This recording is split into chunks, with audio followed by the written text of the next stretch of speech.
What is your top 4? It changes all the time. I think as of now, I can strongly say my number one favorite film is.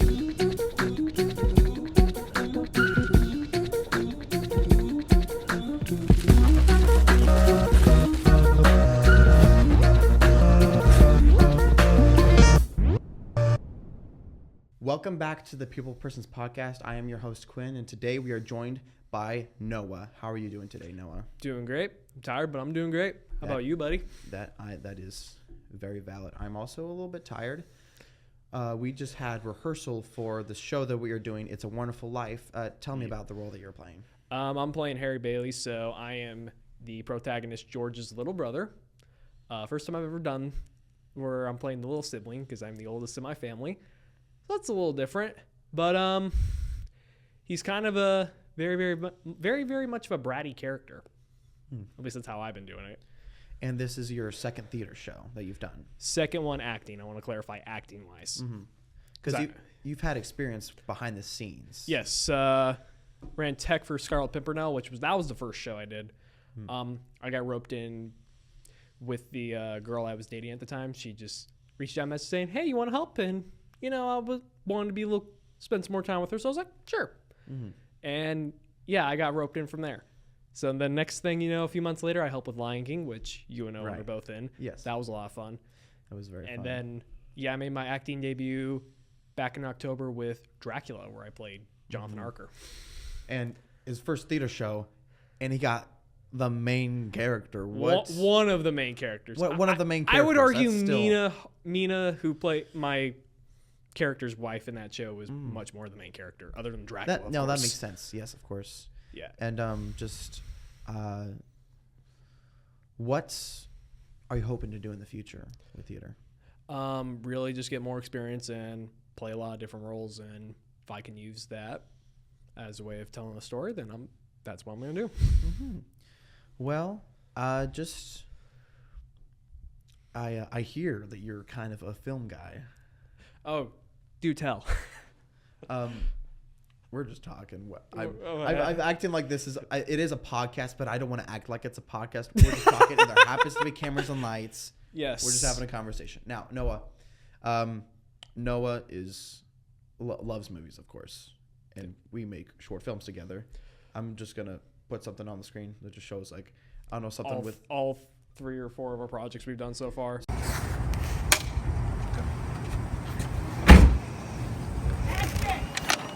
Look, I know this is a little different from what we usually do, but the client threw in a lot of extra cash. Pretty hard to say no. What are you talking about? Sorry. Some dude's walking around. So, short film company, but... It's kind of a production company. And,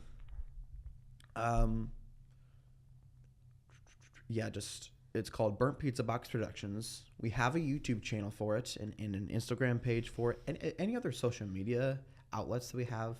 Not yet. We are going to work on a Facebook one. A Facebook page? That is something I'm working on. Okay. And with our friend Luke Ellie, of course. Yes, of course.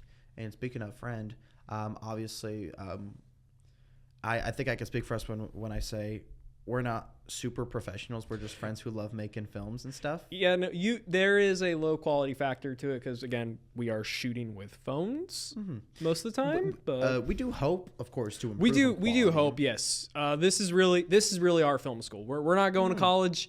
We're just broke kids. YouTube University. We're YouTube University. There you go. Yeah. We're just that's broke kids trying our best to make movies and learn along the way.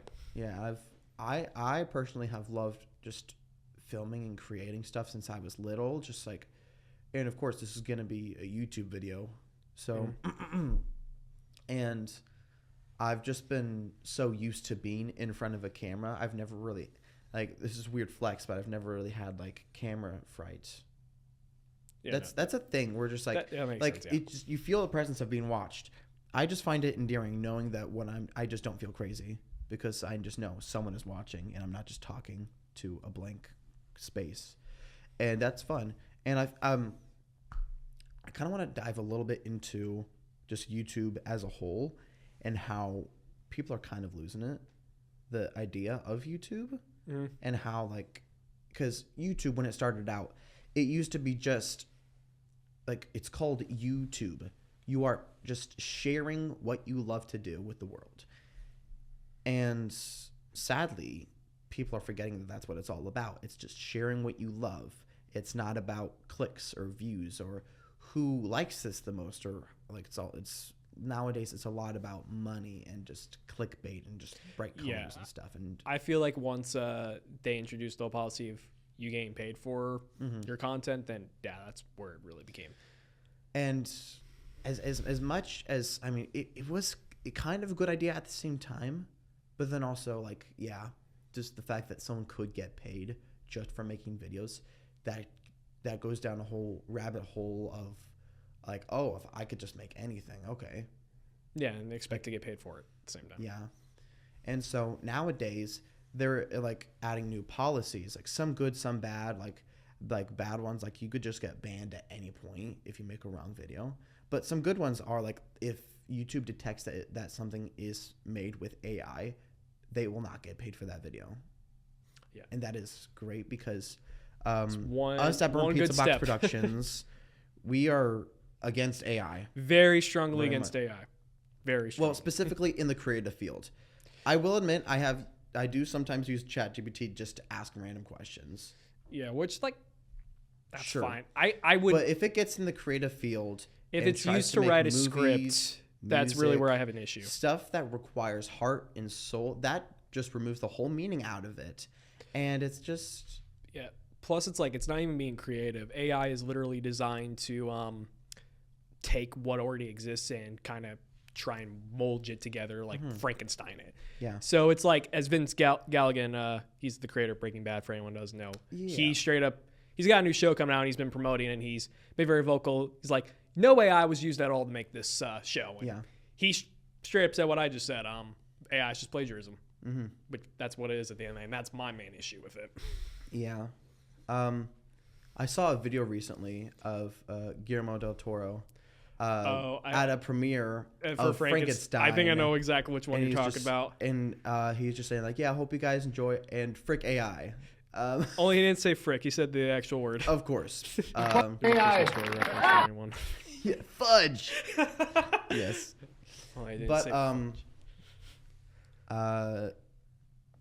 Speaking of Guillermo del Toro, I highly suggest that you guys go watch the new movie that he has out called Frankenstein. Yes. We loved that. We saw that in theaters. Yeah. Very late night. I watched it right after Tech Week with you guys, but it was so worth it. Oh, so worth it.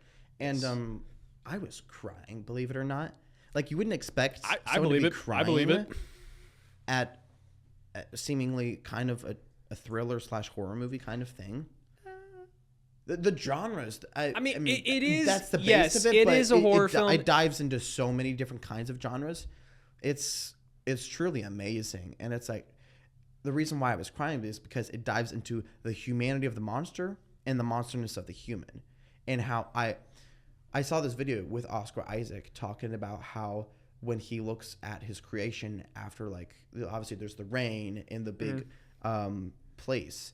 And like his hair is covering up most of his face, and you can only see one of his eyes.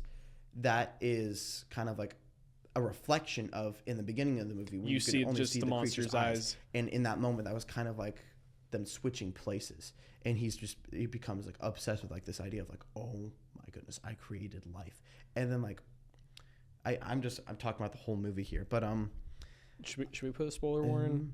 Or are we going to go into spoilers for that? No. That's all we're going to say for the movie. I will say if you haven't read the book, if you know the story of Frankenstein, if you've read the book of Frankenstein, I feel like you're going to know what to expect. There's a few changes, of course, from the book. I pointed them out right after we watched the movie. Incredible. I highly suggest you watch it. But on the topic of movies, I mean, I don't remember off the top of my head what your top 4 is, but what is your top 4? It changes all the time. I think as of now, I can strongly say my number one favorite film is Sinners. Sinners. I feel like I could strongly say it. I know it's recent, but that's how good it is. When you whenever someone asks me what my favorite film is, it's like I can give you like 80 different answers because truly is I don't know if I have an exact favorite, but I always want to give the answer of like this is the movie I can show to someone to show why I love movies. And I feel like Sinners is that for me, with just how it plays with genres, how it plays with music, most importantly. The music in that film is incredible. Like, and then especially the performances, some of the technical aspects they're able to do. It's just one of those films, and also the story it's a beautiful story. Oh yes, beautiful story. It's really just one of those movies I feel confident I could say, yes, this is why I love movies, and I could show that to someone, and I'm sure they'll understand. Oh yes.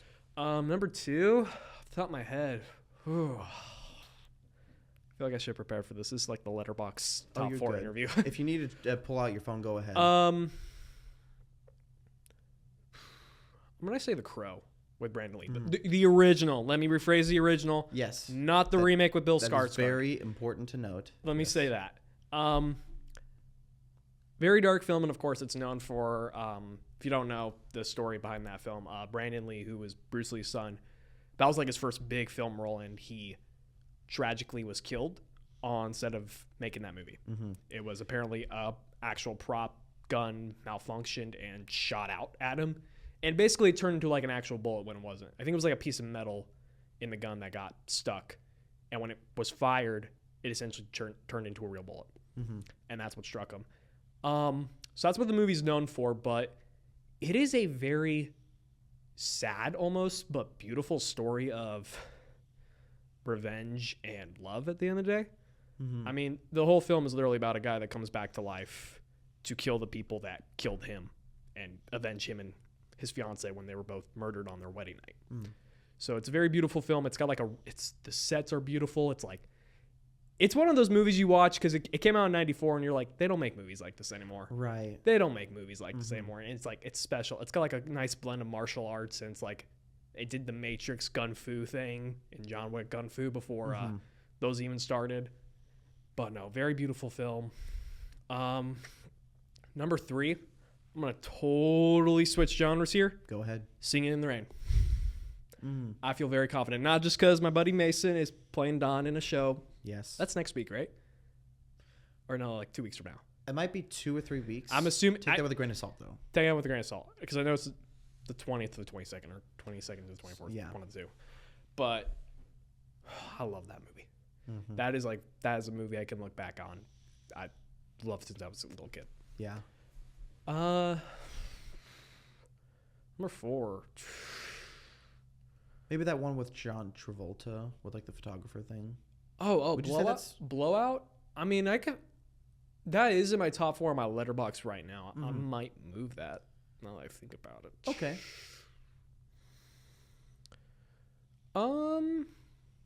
You know what? Yeah, I'll go with Blowout. Yeah. Older film. It's I think it was like De Palma's second or third movie. Brian De Palma, really, really great director. But it is essentially what it is. It's about John Travolta. He plays this. He mixes sound for movies, and while he's at recording sounds one night, he catches the audio, and he also sees a car going into a river. And when he's listening back to the audio, he thinks that the car's tire was shot out, because what happened was the person that was in this car. I'm a little hesitant to say this because it is very eerily similar to a real world incident that did just happen not long ago. But the person in that car was a big political figure who was supposed to be the next president of sorts. So he traces it back to it possibly being an assassination. Right. So it's like a murder mystery, but it also really pays homage to film. Like it's a love letter to movies, and I also used to mix sound for music, so a lot of the sound mixing and stuff like that kind of struck a place, and I kind of resonated with it. But that's also just a personal favorite of mine. I will say though, I know some people, because I will recommend it, but I know some people are going to come to me like, that was a very, very sad ending. Like, why did it end like that? Like, right. Well, yeah. Those are all very interesting and very nice picks for top 4. Very different too. Yeah. You got you got a horror range of nice you got a horror movie, you got this gothic revenge movie, and then you have old Gene Kelly 50s musical, and then you got a political murder mystery with Travolta. Now, going back to Singing in the Rain. Yes. That is my number one favorite movie, honestly. You feel confident? I respect the heck out I of am that. confident that that is my favorite movie because, like, the whole movie is amazing. I love the story. That's just like so It's fun yeah. and whimsical, and it just makes me just like it's happy. fun going into that world because it's like that's an actual time period in Hollywood that's just really really interesting. Yeah, Like because there generally was a panic of what's going to happen when they were transitioning from Right. silent films to talkies. Mm-hmm. And I mean, Singing in the Rain shows in a more lighter sense. Oh, of but course. I do really recommend if you want to know more or see another completely different side to that era, watch Damien Chazelle's Babylon. A lot of scenes in that one, but it's almost like the best way I can describe it is Singing in the Rain on cocaine. okay. That is the best way I can describe That it. is an interesting. That is the best way And- I can describe that Right. movie. Going a little bit more into Singing in the Rain and why I love it so much and why it is my number one movie. It is filmed in Technicolor, Yes. which obviously you can't do that nowadays. You can't, thanks to unfortunately. inflation or whatever. But It's beautiful though when you do it. oh my goodness. So good. I was shaking my fist in the air and I said, why don't movies look like this anymore? It was absolutely gorgeous, visually stunning. And that one scene with the main guy Don Lockwood. and like that one girl. Uh, The whole thing with like Crap, I the forgot her ladder name. and the wind and like, you know what I'm talking about? oh, is during the Broadway Boulevard scene? I think it's that. yeah. Mhm. Yeah, that whole sequence That is whole amazing. sequence is great. The music is just so lighthearted and it can get stuck in your head. I should know. Yeah. And, Make 'em laugh. Yes, That's my favorite song. Or and one of them. yeah, of course, yeah, the whole thing is just amazing. Number 2 for me, staying on the topic of lightheartedness, is the original 1970s Muppets movie.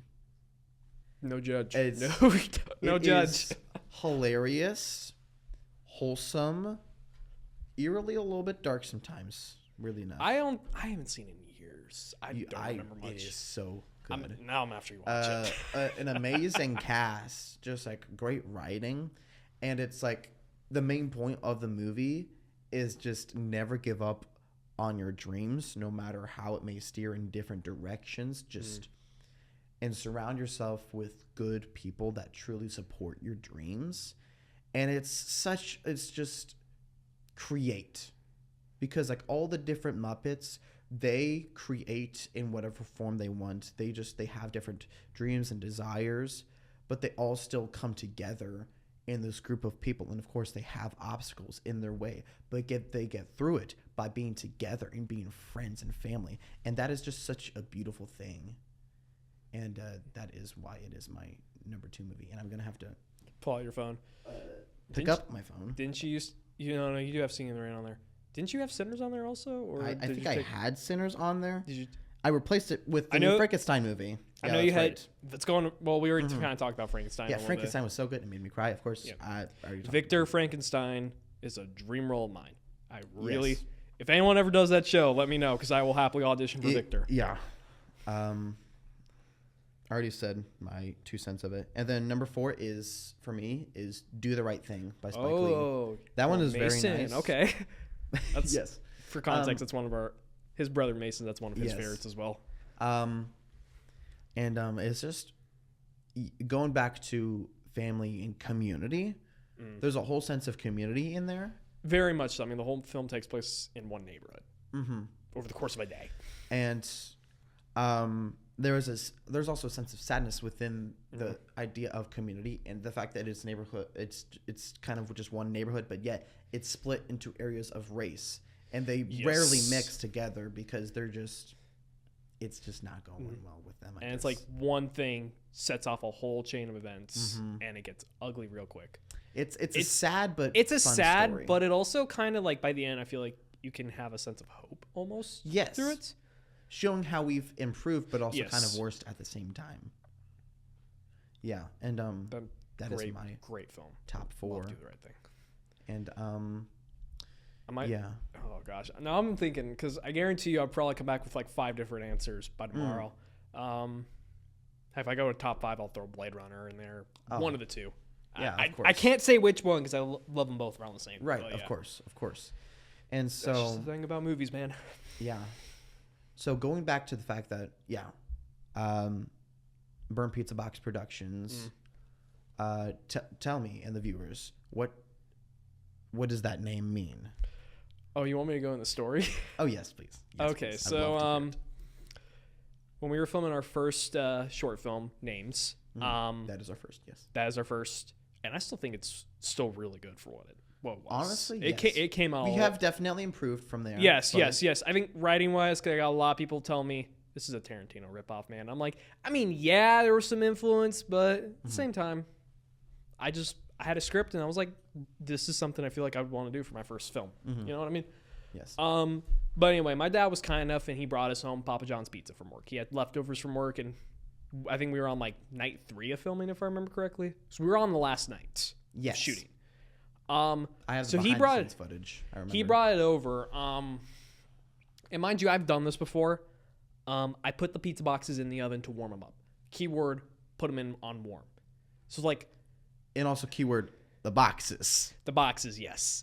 Put them on warm. However, I have not been home a whole lot, and it was a brand new oven. So what I did was, when I thought I put it on warm, I actually put it on cook. So the boxes started actually cooking. Next thing you know, we did one scene. We filmed for a little bit while they were cooking, because I think I put in like a 20-minute timer Right. or something like that. That's more than enough time. Yeah, I don't know if I remember correctly, but I put it on a timer. So we're like, we'll film a scene real quick, and we got through the scene, and then Owen looks at me. Owen was the lead in that one. He just looks at me. He's like, "Y'all smell something burning?" And I look over, and yeah, the box. Keyword: it was not on fire yet. Right. Let the record show yet. So we grabbed the boxes right out of the oven. They were smoking, obviously. It was mainly the top one that was smoking. Right. So we put that one outside. We put the other 2 off to the side. Now grabbed a tray to actually like save the pizza, you know, because like it's pizza. Can't waste good pizza. But yeah, no, turn the oven off. We're batting the smoke. We have the fans on and all that. So I go grab a tray, and next thing you know, Owen's holding the pizza, and our friend Luke is holding the box on fire at this point. And I'm like, I'm barefoot, and it's like December in Indiana, and I'm just screaming, "You got a boot, step on it, put it out, put it out, put it out, just put it out." Yes. And then in the video, this is the funniest part. Owen's coming in, holding the pizza in his hands. He's like, "This one's mine." Yeah. Which, And- funny enough, that one tasted the best. The burnt out of pizza tasted the best. The ashy pizza tasted the best. Yeah. But yes, so anyway, the whole box, like, by the time we opened it, like, the top of the box was fully gone. Like, it was Yeah. pretty much gone. It pretty much burnt off. And, yeah, it turns out cardboard is flammable. Oh, I already knew that. But yeah, Yes. it was really just because I put the oven on the wrong setting. Mm-hmm. That is what happened, and I've had to clarify. It's like, people do this. I know some people have put pizza boxes in an oven to warm them. Mm-hmm. I put it on cook by accident. That's how we set the whole thing. Right. But that's where the And name came from. So obviously we've had a few projects on our hands. Mm-hmm. They've all been quite dark, honestly. Yes. Safe House. No, Safe House was a little. Safe House. Safe wasn't House was as dark. It was definitely Safe House still, was more of an action movie. Names I would and definitely Safe say. House were more action. Names definitely. Names has a sad ending, which Oh yes, of course. the movie's about revenge. It's not gonna end well. Right. No revenge. Yeah. Goes unpunished. But Delivery and Neurotic were definitely dark. yeah. Although, let the and record. also, of course, I swear, almost every time it's been cold conditions. Yes. Well, And some of us, like me, have to endure it the worst because in I delivery, will say Neurotic wasn't that bad because we filmed it over the summer. So Yeah. that was the one you missed out Yes. on. but speaking of Neurotic, that just came out Yep. on Halloween last month, and tonight we are having the watch party for it in this building. Mm-hmm. So we're having our friends come over, just eat some pizza, just having fun, and We'll so that watch is the movie. exciting, really. And but also you said it's just been kind of dawned on you that people are watching this thing. Yes. So obviously, like, we released it. With Names, it was different because Names, we released it the day we had the watch party or the premiere, is what we called it. And it didn't really sit with me until, like, of course, that whole day, I'm like, people are actually going to watch this. People are actually going to watch this. You know, it's like circling through your head. And, you know, I felt really good. I felt really confident. Right. But, of course, the anxiety is like, people are going to hate this. Which even then, it's like, I look back, I'm like, that was my first one. So, like, if it's bad, you know, it's bad. Right. I can learn from it. Exactly. You know, it's like, I'm 19. I'm still really young considering where most directors start. Delivery was different because we released it, I think, a good week before we had the watch party. Right. We wanted to do it like, again, where it's like we release it on the day we all watch it, but timing wise with everyone's schedules, that was just not going to work out. I mean, you just came off of Lion King. I think Mason just came off of doing Great Expectations, which that was like a 3-hour play where Yes. I think it's the play he has the most lines in, which he did really good in that. He did really good in yes. that. But yeah, no, we were obviously all really busy with that.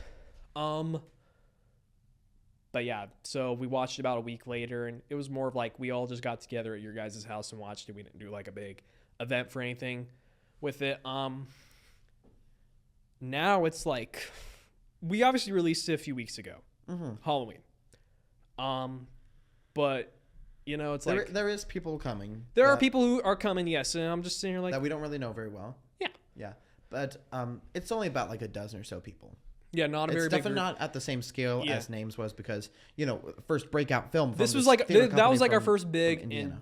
Jordan was the one that originally was like, we need to make this a big event. I was kind of like, I was the one with the most anxiety. I'm like, I don't know, but got over it and we did it. And course. it was a really fun night. It was Yeah. a really fun. It was very fun. very fun night. Yeah, with Neurotic, it's like, again, we released it, but it doesn't really dawn on me with like, oh my gosh, people are actually gonna watch this, and I have to watch this movie with people. You know, it's weird watching your own work with somebody, with Yeah. people. You know, like when you and me edit, that's different because Right. we're working on it. We're not watching the final product until Right. much later with other people, which is, yeah, it's weird to say that. And yes, I do actually watch these movies before they're released. Of course. Just yeah. make sure if everything's good, everything's okay. Yeah. Obviously, Neurotic. We're not professionals, so there are some technical things. course. And Yeah. my acting, I heavily criticize in certain moments. Also, because I had to literally step in for that role. I had gotten sick. So like, he was literally in that Quinn same day. here was supposed to play the character, but I think the first day we didn't film anything with that character, with the detective character. Right. Day 2, I was literally on my way to work, and I left work, and you called me saying, "Hey, I'm not gonna be able to make it. I'm a little sick." So I had to memorize the lines, which I did not do very well. You could hear me struggling Listen, a little bit with was, it. It was not your fault. It Yeah, was just you could very, you very can hear poor me struggling with timing it, and also result. just because as an actor, I like to mentally prepare and like figure out these characters, right. and I want time with that. Because like when I get cast in a show, I have time to figure that out. course. I have time to like go through the script multiple times, and even like when I played the bad guy in Safe House, I had time to go through the script and was like, okay. And I even talked with Luke more about him. You know, I talked more with the directors, which is what I did for Harker, and that's what I did with Harry for Dracula and It's a Wonderful Life, respectfully. With this one, I did not have that because I'm like, we're shooting this in like 4 hours, Yes. so it's like I gotta Listen, I gotta we put on worked both with what caps. we got. Yes, I will still be very critical of it because I feel like as an actor, I've gotten much better. And I've That's improved, great. definitely. Yeah. But yes, that's the main thing I'll criticize. And of course, there are some technical aspects that are just like they were very difficult to achieve, and it's also like we're working with this kind of script and the budget we're working with. Obviously, there were going to be some things that were going to be limited for us, but we were able to make it work with what we had. Right.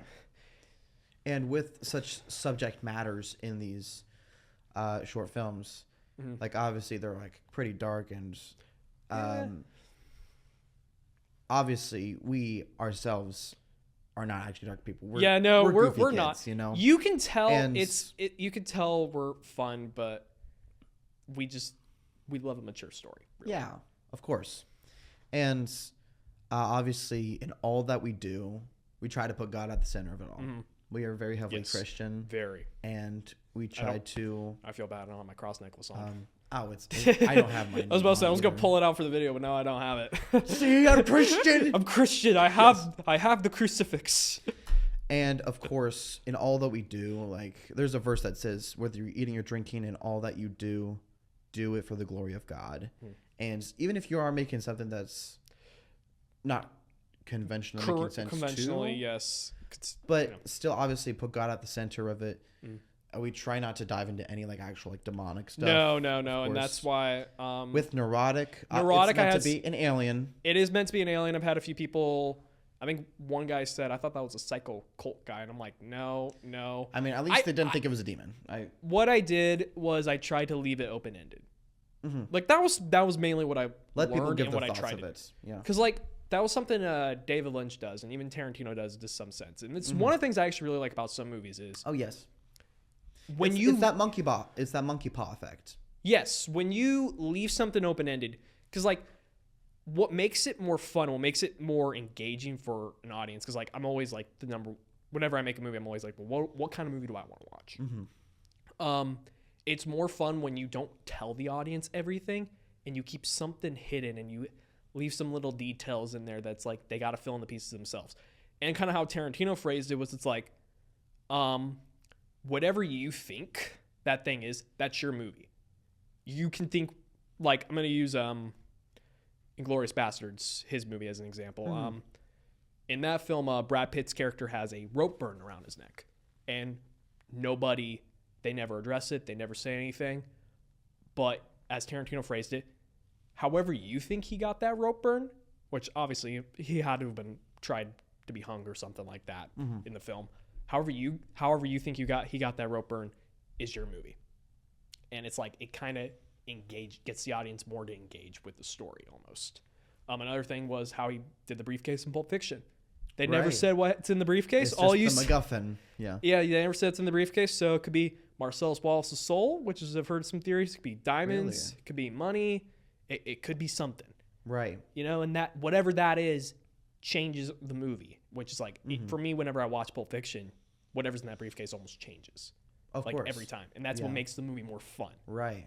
So that was something that I did with Neurotic, and whether I did it good or bad, I mean, I'm sure people will have their own opinions. You don't have like a full team of writers. It's just you. It's just doing me this. writing these, yes. And with all of these projects, there's only like 7 of us. So if you would like to contribute in any way with a script, if you or have acting or music production, like how can they reach out to us? For that? First of all, just follow us on Instagram and Maybe DM us. yeah, DM us on Instagram. I most likely will be the one answering. Maybe Of you. course. But yeah, no, or reach out to me on Instagram. I mean, you could probably look me up, Noah Smith. Just let me know where you're coming from, so you're not some random person following me Of course. all of a sudden, because I don't follow everybody unless you have a similar follower to me. Of course. Yeah.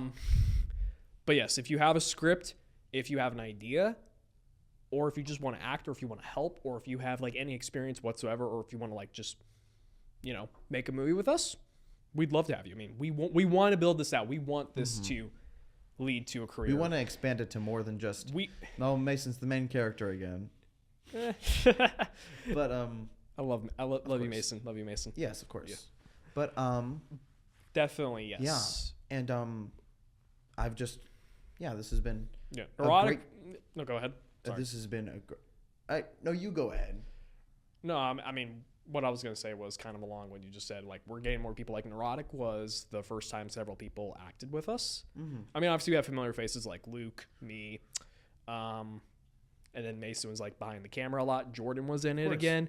But we had John and Michaela. That was their first time working with us. Yes, and of then course. Caleb, which this was his first short film, and you can, no offense to him, you can tell. But he still did really, really good. And he Of course. was still And we all, of absolutely- course, have places to grow. Yeah. And, yes, so we are wanting to expand. And, again, just reach out if you really want to help, and we would love to work with you. Yeah. Yeah. And I need- this has been a great conversation. I love talking to you, and let's just go out there and get ready to set up for this. Thank you guys so much for watching. This has been the People Persons Podcast. I'm your host, Quinn, and I'll see you guys next time.